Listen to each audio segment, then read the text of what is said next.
In this episode, I am joined by a member of our gaming group, Mr. Pickles, as we chat about creating adventures for campaigns and players, and I share why I like alchemy so much.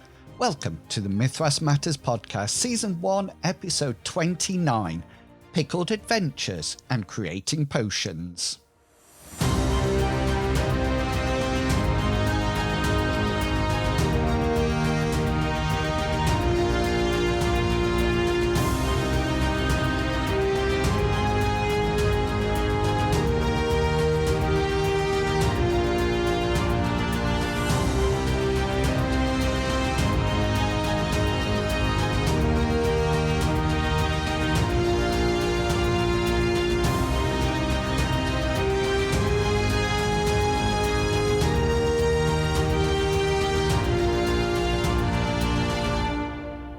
Hello and welcome to Mythras Matters, a podcast dedicated to the Mythras rule set and all its supplements.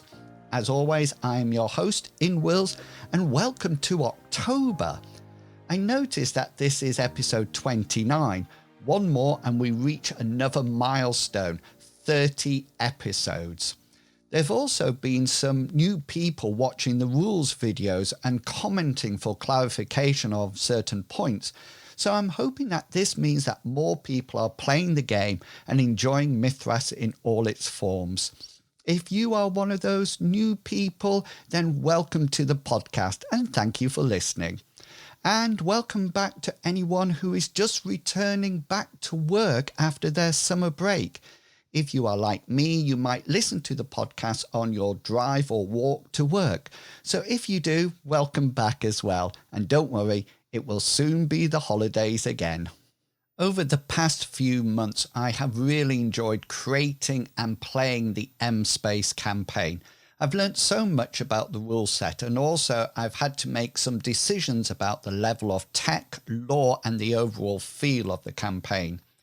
With 2 adventures completed and the characters nursing their wounds and looking forward to spending their experience roles, we are now returning to Fantasy Mythras next week.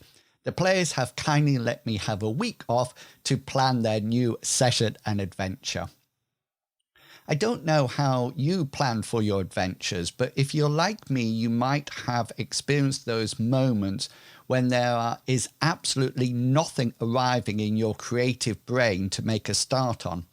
Because of this, I decided to invite Mr. Pickles onto a Zoom call and the podcast to discuss as GMs about how we create and deliver our adventures.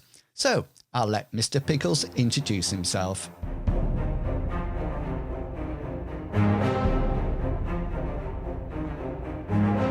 I am Mr. Pickles, but you might know me as Bartleby Fumus in Inwils Mythras games on Saturdays, or as Mr. Newman on our M-Space games. Mr. Newman sounds so formal.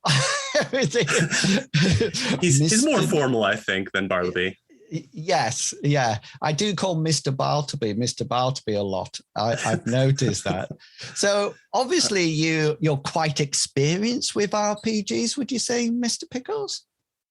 I've had about 16 years since I got my first D&D books, and so I've done a lot more GMing than playing, but it's been sparse at points here and there. I've played quite a few systems: D&D 3rd edition, a little bit of 5th edition, Call of Cthulhu. I loved Warhammer Fantasy for quite a while, and I've landed on Traveller, Mongoose version. That's my favorite system at the moment. Yeah, and I think you've done quite a lot of sessions with Mongoose Traveller, haven't you? Yeah, I've been using that one for I think the last 2 years at least, if not a couple more. So what's the appeal? What do you look for in a system? You know, when you're looking at systems, what's the thing that you really look for in a rule set? I like for them to be really easy to improvise with. That's my appeal with Travelers. Everything just comes down to the same dice roll. I like to think it's easier to learn when it's just 2d6 plus a modifier, and that's everything. Yeah. But I like for a system to be really workable with what I want to do. Yeah. and have a lot of flexibility. I don't like systems that are very rigid and you have to play this kind of way, which Warhammer tends to have with its career progression.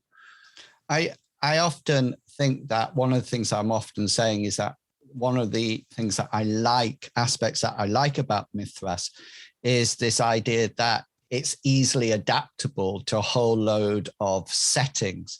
So, if we wanted to play like with M space in outer space, the rule set can do that. We don't need to learn a completely new set of rules, if that makes sense. Yeah, being able to switch genres with your system is a big appeal. And I think the ability to sort of write in your own professional skills with Mythras, it lends to that. You're not limited to the ones in the book. You can just decide what you need for the campaign or the story. Exactly. And I think you were talking beforehand about the flexibility of the system. And that's what I like as a GM, so I'm not constrained by the rules or anything like that. So let's talk about adventures, because we're both GMs and we both have created adventures or campaigns for other people. And as a starting point, what's your inspiration for games or campaigns when you set off? What do you pull from? Usually it's from movies, a lot of bad movies that I think, you know what, I could do something similar to that. I like the idea and I could do it better. There's a lot of movies like that. But if I'm just trying to write something, I'll just start writing anything that comes to my mind that I like as a concept, like monsters or people they could meet or places to be. And I just sort those ideas into something that might be kind of fun, might be kind of interesting. And getting pictures online helps a lot. For you see a picture of a monster and you're just like, yes, that's the thing I didn't know I needed. How about you? And I really like that. And I must admit, I don't know if you remember the story of Sewer Jack, which was in our Mythras campaign. That all started from the image of the ghoul in the rule book, the core rule book. I saw that image, that drawing. It's just like a black and white pencil drawing, and suddenly thought, oh, I want to create something from that. And that literally was my inspiration, just that picture. I do take a lot from films, and I never realized this until I actually said one of the players mentions it. And I suddenly think, oh yeah, that's the same plot line that we've got going on here. And I think films are really good and stories, fiction. But for me, I need to, it's just like I call it a seed. It's all of a sudden when I just see one little picture, or like you said, a monster, and I suddenly think, oh, that would be really good to create something from. Are you you said that you like writing. Do you write the whole adventure down? Do you put it out in all those prose and things, or are you a note maker? I have always had an issue where I can't read effectively when I'm GMing. Like if I have a block paragraph, I get blind or something, and I can't read it and I can't illustrate it. So I write all of my notes very short and simple as bullet points for something that's in a scene or that's part of the encounter as the obstacle, the critical elements, and then I just fill in the rest as I see fit with the players, really. Yeah. And that mirrors my style very much. And there was when I first started to GM, I would write a lot out, the massive prose out. But now I'm very much of let's just put the key points down so I know where the story, the plot line's going to go. And then I sort of like sit back and like let you guys do the work, because I know where it's going. But I think sometimes I know where it's going, but I haven't written down how to get there. Yes. Yeah. because I don't want to sort of like put in an adventure, the party needs to do this. I want them just to be able to do whatever they want. Do you create adventures like that, or are you more rigid? I used to be very specific, like you need to find the rune of this ancient god to unlock this temple. And if you don't, then you're just, well, what are you even doing here? You're dying. Yeah. And that's just not fun. It's not fun to have players get frustrated with specific things like that. So I've tried more and more to let the players tell me what the answer is. Yeah. And I think in part I've seen that from you in a number of games. One comes to mind, the end of the adventure where we were protecting the guild mistress. Yeah. And guarding the guild mistress. I mean, she was held at knife point, and like it didn't look like there was any answer there. So it was just, it felt like you were waiting for us to do what we were to do. And of course I shot some lightning, but you exacted your judgment from on high. And that's what I like.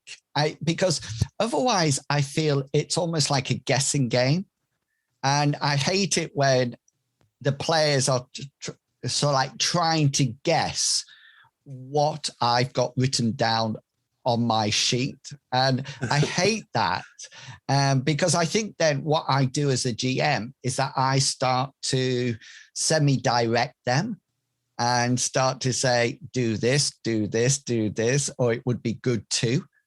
And I think that really detracts from the story. Have you ever started a session or an encounter or a series of adventures and changed it? Yes. I used to have a group when I played in-person games way back in my early days when I wasn't as good of a GM as I might be now. I had players who would sort of get antagonistic, as if it's a versus thing, the players versus the GM, and that would get me frustrated, and I'd start to be like, well, no, you didn't foil me. Yeah. And that created some changes that were not in their favor, and not in the favor of fun, really. But recently there are just moments where players will choose to go in their own direction, and especially when it deviates from what I've already sort of idealized as the plausible places people will go. It's when the players really want to do something, you kind of just have to humor them and try and change the clues to fit the new place. And I think when I first started to GM, even after the long break, I was very much in the mindset of, this is my campaign. This is my adventure. You as in the players are coming into my game, and I'm in charge of that game and that world and campaign. And that's how I started. And I think I've really improved from there, because now I think of it more as we, as in me as the GM, but you as players, are co-creating that world. And the encounters or the adventures can be quite fluid because of that co-creation. And I never know whether or not say, for example, let's take a classic example of a castle that players have to infiltrate. I never know whether or not I should put something in there which is the way in and get them to actually find it, or whether or not I should just say, okay, then how do you want to take it? Well, which way would you GM it?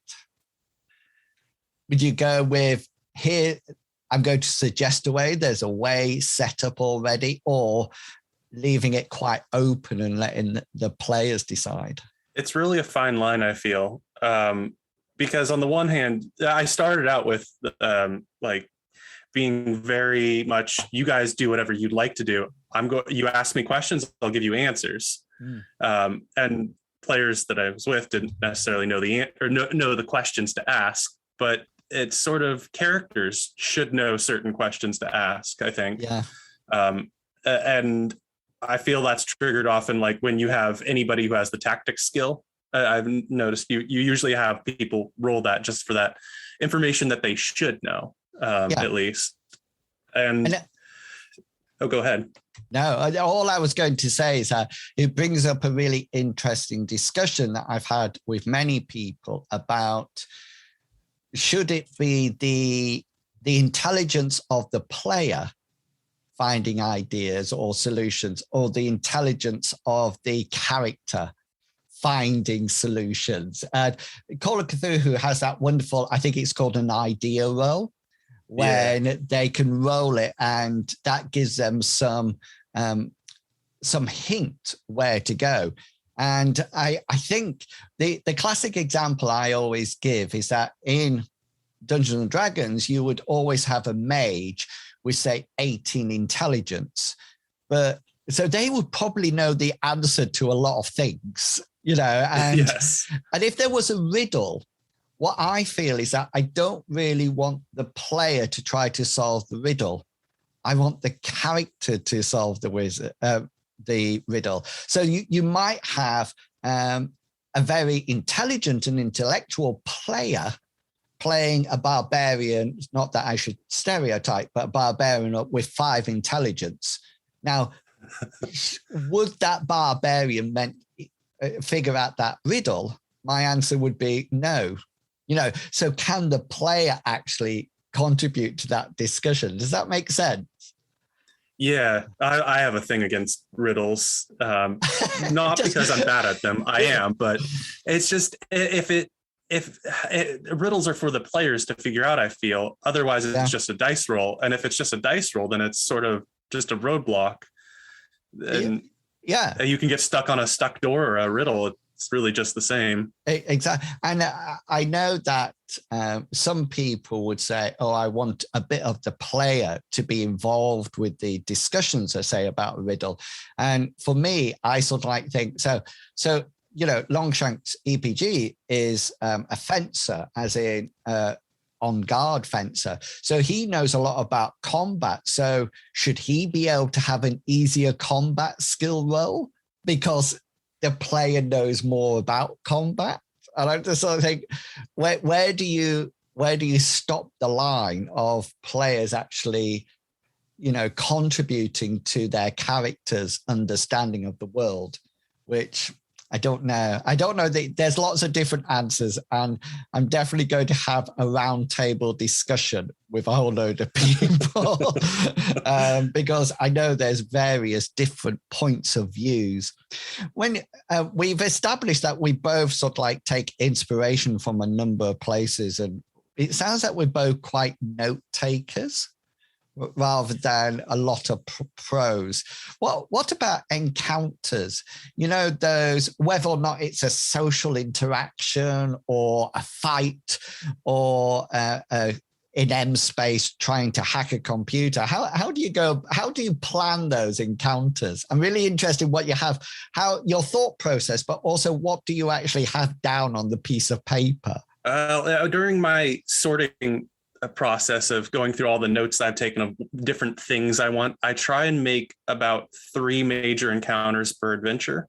And usually one of those, at least one of them, is a combat encounter. You get to the final scene where you're fighting at the castle, so to speak. But I try and make the other 2 generally either investigation or social or just something hopefully interesting. An obstacle is often a good one. And I feel like that's how most stories are written, is you have the characters at the village, they go on a road trip to the castle or mountain, they have obstacles along the way, and they have a big fight at the mountain or castle. So that's generally how I try and write them.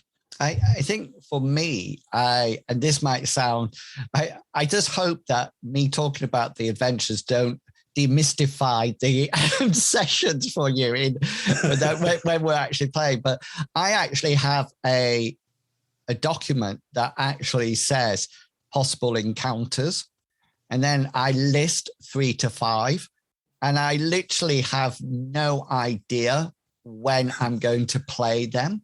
And I just sort of like, it's a bit like in the recent M Space adventure, The sniper one, the one when you got sniped at and Newman valiantly saved the Patreon. That wasn't the first bullet point encounter that I had set up. It was sort of like number 3.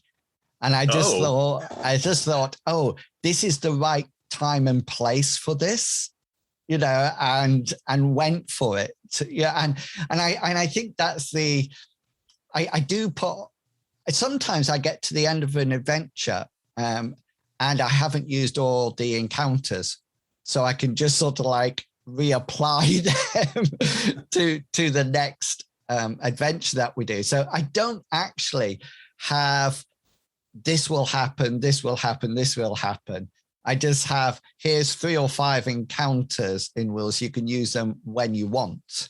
I think, did you get attacked by some ruffians at one point? I can't remember whether or not I used that one or not. I don't think any like on foot ruffians. So that we went to the mine and there were the ones on the ATVs, but so that was an encounter that I had planned for, but I will reuse elsewhere. I do. Do you ever make up encounters as you go along?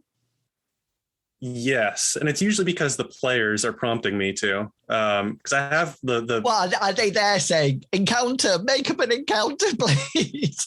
Is that what they're doing? I had one of the adventures in a campaign I've written is very open-ended on how the players try and go about things. But I give enough clues, they should have something. And it starts out with them getting information and they get attacked by somebody. So it gets a little personal and they have to figure out what's going on and where to go. So it's like, we're in a big city. Where do you go? And on my notes, I have police station because I have a contact there. Nice. I have like news stations perhaps. And my players just latched onto the idea of hearing that another person was stabbed. They go to the hospital. And I just kind of screeched the stop like, the hospital. Yeah. Do we really want to go to the hospital? Yeah. Like, yes, we want to interview this guy that got stabbed to see what information he can give us to, figure more things out. And so it was just a situation where I was like, okay, we're going to the hospital then. And I think that shows a sign of a good GM, because what we're doing is not saying this is the road to go down. What we're saying is that, okay, how do you want to get there? And to suddenly be able to, swap to a different encounter, or an encounter that the players are actually generating themselves, I think that's really positive. Here's a question for you as a player. Do you think I create encounters when I'm GMing? I honestly have no idea. It all just seems like it's what you have in your mind, at least, but it's impossible for me to know if you're reading off of your notes or if you're just inventing something to work with us, because it all seems to be the same quality level. If you're just inventing random encounters, it doesn't feel like it's dipping from prepared material at all. That's good to know. That's good to know. Just to let you know, the bomb that was put in front of your trailer, and that was completely made up. I was just GMing and I suddenly thought, oh, that would be a good idea to try out. And so I literally just weaved that together as we were going along. So there are a lot of completely made up encounters that I do. That I take a lot of inspiration from you lot as the players and what you're actually doing. I mean, Mythras, there are so many. Sometimes I just think it's pointless writing anything down. I might as well just go with the flow. How do you match difficulty level? Because this is something that I really find difficult, in the sense of making an encounter that is dangerous for the characters. So it's not too easy, but it provides a challenge, but at the same time, it's not wiping them out in the first roll. How do you think about that balance when you're making encounters? I tend to make my encounters and adventures as I call it, player agnostic, as in I don't know who I'm going to be having. So I try and make it kind of general, and that basically balanced group should be able to handle at least one of three paths. And I can't say that's really working for me because I'm running my campaign for two different groups of players going through the same story. And one of the groups is having the easiest time. It's almost like they read my mind. They just keep slapping down my enemies before I can even make them a threat. It's just they have these plans where I'm like, yes, let's do that. And so I thought, oh, maybe I'm making this campaign way too easy. Maybe I should be upping the challenge a little bit, because it's crazy. And the other group, it's a bit different. And I'm starting to think, wow, maybe I made this campaign a little too hard. It's a strange sensation. That's really interesting that you're doing the same campaign with two different groups. I find that absolutely, because, you know, it's there's that saying, comparison always leads to disappointment. I just like that. You've got two different groups of people coming at the same campaign, which I think is remarkable. It'll be really interesting to see the different way the players approach situations and how they actually move through those. I know D&D 5th edition has, do they have like challenge rating points in 5th edition? So you can sort of like say, this is a challenge rating for this group. You add them all up and it says 50. So you have to make the monsters add up to 50. Otherwise it would be too easy. But I really find that with Mythras especially, a dice roll can make such a difference to the whole encounter. You know, if someone fails and does a fumble, you know, things can go badly. But at the same time, if they succeed with a crit, all of a sudden, everything can change quite remarkably. Do you get that feeling with, say, Mongoose Traveller that you GM? Do the dice rolls actually make have an impact on the adventure or the progression through the adventure? Well, I would say yes. There's not as dramatic, I would say, as a percentile system. With 2d6, you have less of a range of rolls. But I try and just use it as really a storytelling, marker of how well they were succeeding or how badly they failed.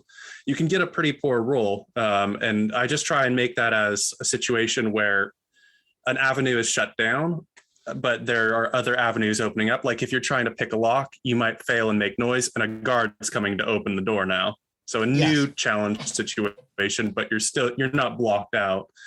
I have a question, I guess, and you can strike this if you want, but it's in the same vein, is that getting that 1% roll on evade for Newman to save the Angel Bright from the bullet coming in at us. I really wondered at that moment, what would have happened if I failed? She would have died and we would have lost the job. I think for that situation in my head, so that bit wasn't planned at all. So the only thing that I had down on my piece of paper was a sniper will attack. You know, and that's literally all I had. I had the sniper stats, but I never almost like predicting what might happen. And very much a case of, okay, then people can do whatever.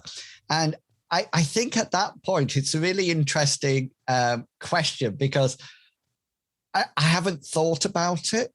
I haven't thought about what if that hadn't been a crit, you know, because I don't need to think about it. And thinking back on the encounter, I think for me, I don't think Angel Bright would have been in, this sounds really awful now. I don't think she was in any danger.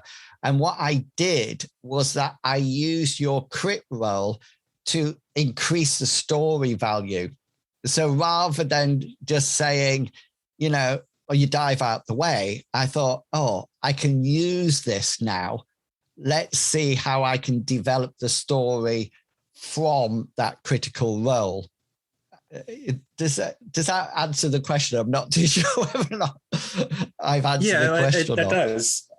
It was really stood out to me as a moment where I was like, yes, I'm really glad I got this good role. And it was very satisfying to get that story progression of my character being able to save the day. Who doesn't want that?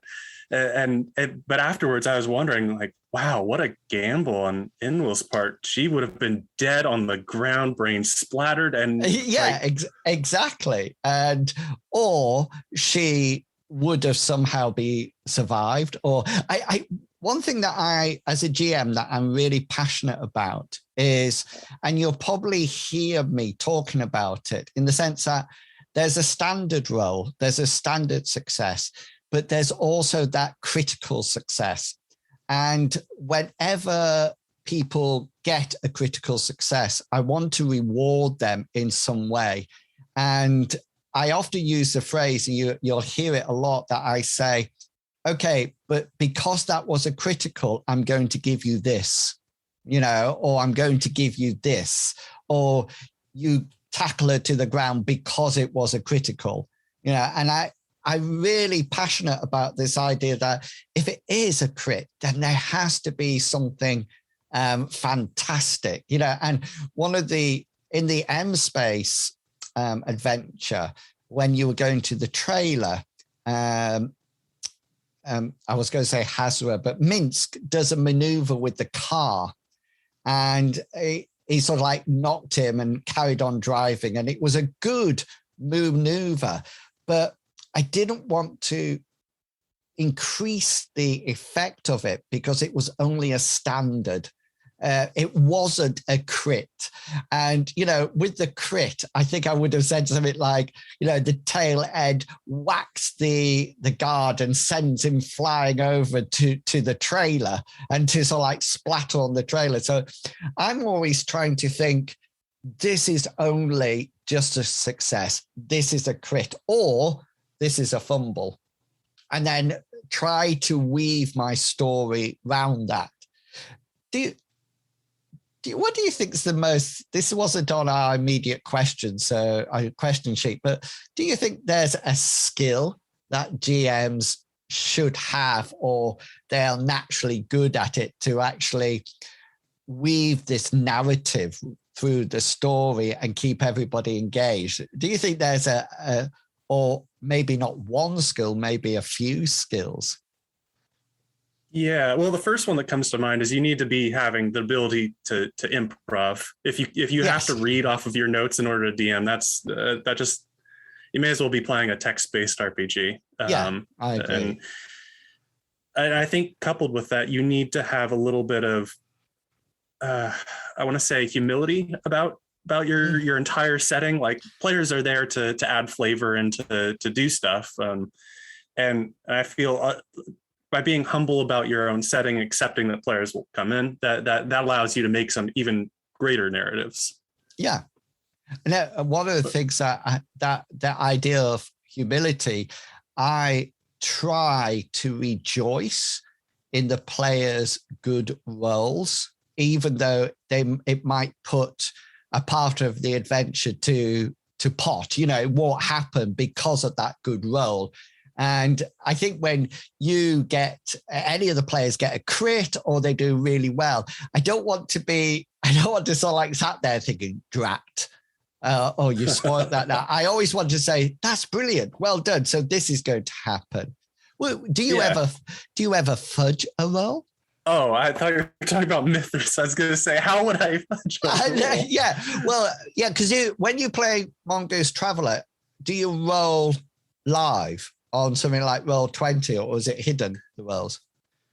I do roll on Roll20 live so everybody can see it. I used to roll my own dice, and I would fudge the rolls in that case because I'm the DM or GM, and I'm there to make the story fun, not necessarily perfectly rules oriented.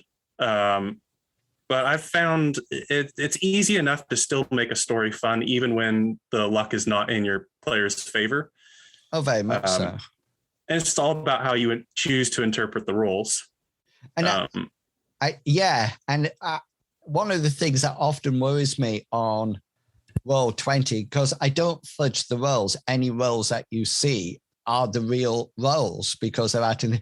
But when we were playing M Space last Saturday, and that to hit came up as a 12, that damage came up at 12 points. I'm at that point, I was literally thinking, have I killed this character?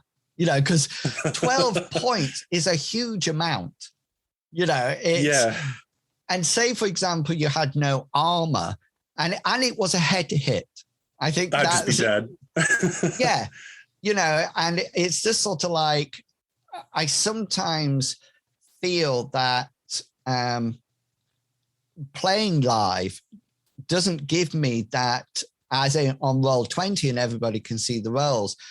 Somehow it worries me more. Yeah, because I can't fudge it at the last moment. It's there. I can't do anything about it. And that's what worries me about it. But at the same time, especially with M Space, if you get your arm blown off, then there's things like cybernetics or whatever. And even in a fantasy setting, it would be interesting to play a one-armed character. If it wasn't, I think if you lost both legs, that's going to be harder. But, it's, I think that would be difficult. I think going back to the skills, I do think improvisation is one of the most important skills to have as a GM, and to actually be able to think on your feet and actually create things as the players are involved in the encounter or the campaign. If, say, for example, there's somebody listening to this who really would like to become a GM, what advice would you give to them? I know what I would give to them, but I really want you to say yours first. I mean, I'd say write what makes you feel passionate. There's nothing worse than trying to write something you're not passionate about. So you got to make sure that it's something you are really excited about, and hopefully you find players that are also excited about it. But know your system. That's a good thing to have on hand. It doesn't have to be perfect, but it's always good to be the one there that can at least know where to look up the answers. Yeah. Especially when you're playing a weird system.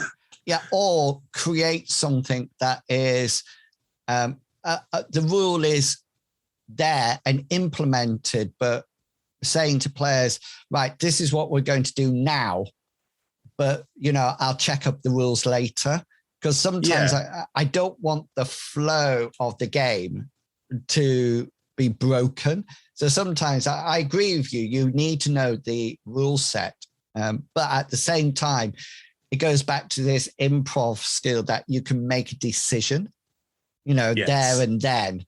And I like what you were saying about passionate, about a setting being passionate. And I was trying to think whether or not I create a setting that I'm really passionate about, or whether or not I'm creating the campaign for you as players. Would I have it differently if it was just me playing in that setting? I'm not too sure. I think that's a really interesting point. I think the other thing that I would say a GM has to have is that command over the narrative to actually. Yes. I think a lot of the times dice rolls can be very sterile, and it's just and they sort of like say, oh yeah, I succeeded. And I really think the GM has to breathe life into those dice rolls and actually tell the story, what's happening. And I have seen a lot of GMs sort of like say to the players, okay, then tell me what that looks like, and sort of like encourage them to be in the narrative as well. Is there anything you regret about being a GM? Anything that you hate? I don't know. I really like writing and setting up ideas to present to players. But then there's some times where I'm just like, it takes a lot of energy to GM, I feel. I don't know about you, but for me, it's an exhausting thing. And sometimes it's just a day where it's like, I feel like not thinking as hard.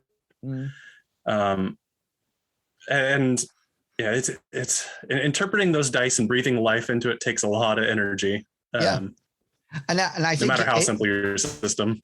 Yeah. And I think it is tiring, but I often say once we finished our session on the Saturday evening, I can't sleep afterwards because my brain is constantly churning around, either thinking about rules or situations or self-reflecting, almost like, oh, what could I've done better, for next time.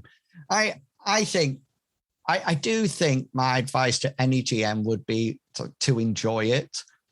There's some people who really like GMing. I love it.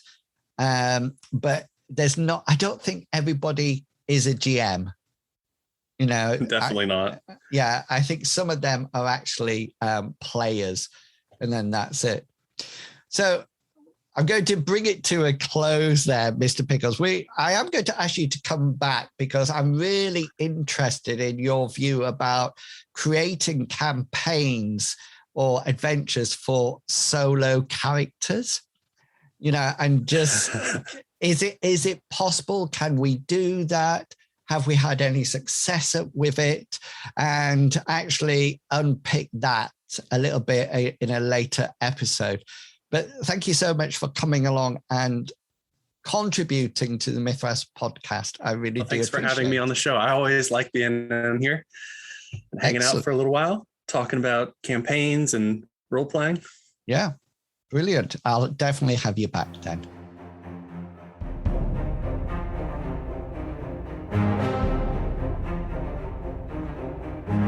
I really enjoy chatting and listening to other GMs, and I would really like to host a roundtable discussion about creating campaigns, adventures, encounters, and characters. Having the informative and insightful chat with Mr. Pickles actually did stir up the embers of adventure creation, and now I have a spark of an idea to work on before our next playing session. Remember, if you would like to contribute to the podcast, then why not drop me a line or message? You can email me at inwils@gmail.com or send me a message on the various forums and discords I frequent. I'm always looking for reviews or interviews or even just chats with people. So if you are interested, then drop me a line.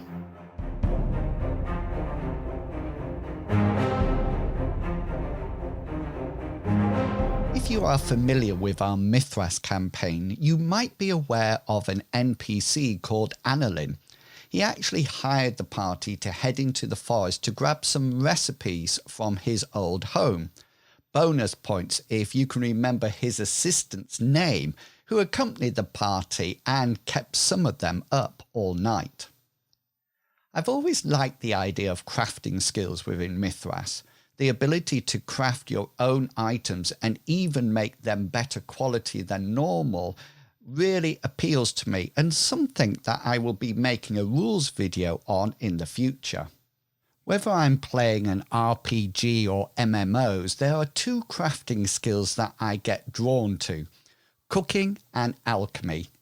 Both have the advantage of creating consumable items, meaning that there will always be a market for them. Plus, both have the ability to bring about certain effects for whoever consumes them. Details about alchemy came out in the Thenler supplement Sorandib. Hopefully I said that right. This also contains the rules for creating golems that I have used several times already in my campaign. To craft the potions correctly, you need the combination of a lore skill, knowing which herbs to pick, and a crafting skill to actually create the potions. The preparation of the potion consumes a magic point, so players can actually create their potions beforehand and either sell them or consume them later. One aspect of the potion making that I really like is the range of potions. Not only are there different strengths and volumes, but they cover effects from causing or improving sleep to transforming into a creature. If you're looking for a great character concept or even a new NPC in your campaign, then I encourage you to check out the alchemy rules. Guaranteed fun for all involved, or your crushed herbs back.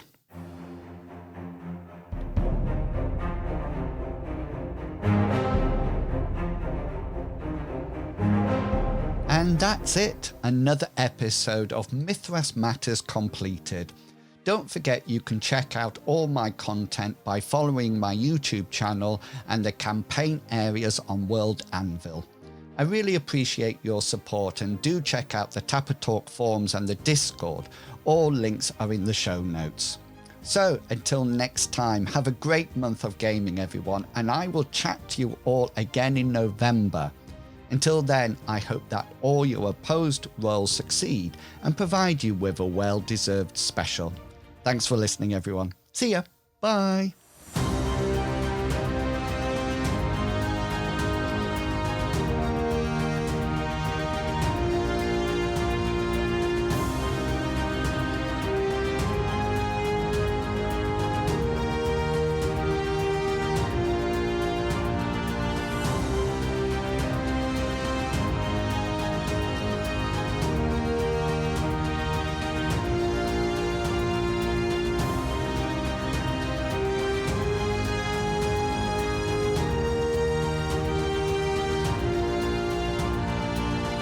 The content of this podcast is covered by the Creative Commons Attribution 3.0 license, so please give appropriate credit if you are sharing or copying any part of this podcast. Thank you.